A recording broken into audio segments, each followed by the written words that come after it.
সবার চেয়ে প্রীতি ও শুভেচ্ছা।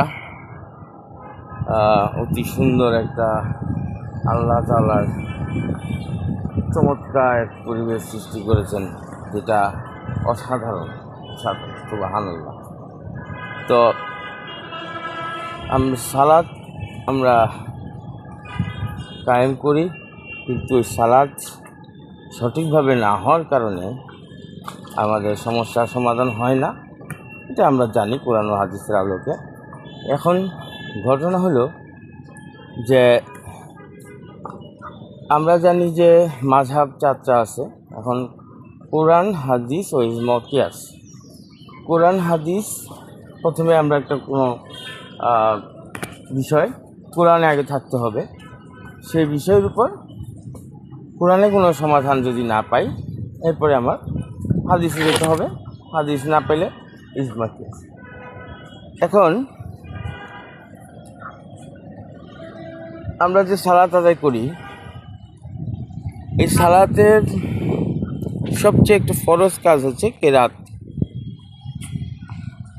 কেরাত পড়তে হবে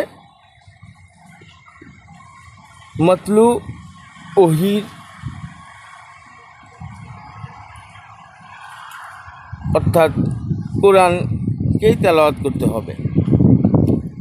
এখন এই কোরআনকে তেলাওয়াত করব কিভাবে? কারণ যে সালাত আদায় করে আমরা, সেখানে ইমামই তেলাওয়াত করেন, সেই জন্য তাদেরকে আমি টাকা দিচ্ছি যাতে উনি তেলাওয়াত করে দেন, আমরা শুনি। আবার সব রাকাতে না, ফজরের রাকাতে জোরে জোরে বলেন, তখন শুনি, কিন্তু জোহর আসরের সময় কি বলে কিছু শুনি না। মাগরিবের প্রথম 2 রাকাতে কি বলে সেটা শুনতে পারি, জোরে জোরে বলে, কিন্তু 3 নম্বরের রাকাতে গিয়ে আর জোরে বলে না।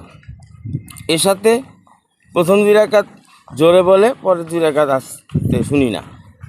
তাইলে কিরাত তো আমার পড়া হলো না, নামাজ হইল কেমনে? এখন এই জন্য ফতোয়া সৃষ্টি হয়েছে বিভিন্ন সমস্যার সময়। এই সমাধান তো কোরআনে আছে, তাহলে আমরা ফতোয়ার পিছনে ছুটলাম কেন? কোরআনের সমাধানটা খুব সহজেই দেওয়া আছে। সেটা কি?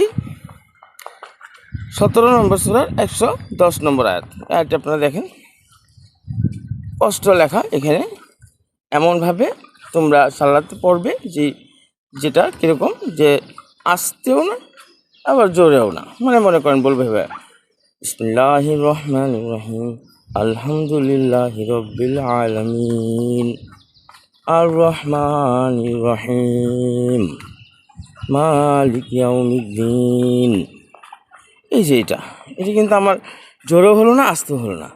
আর জোরে বলতে কী বোঝা যায়? আলহামদুলিল্লাহি রব্বিল, এটা হচ্ছে জোরে। আবার আস্তে কোনটা? মানে কিছুই শোনা যাচ্ছে না।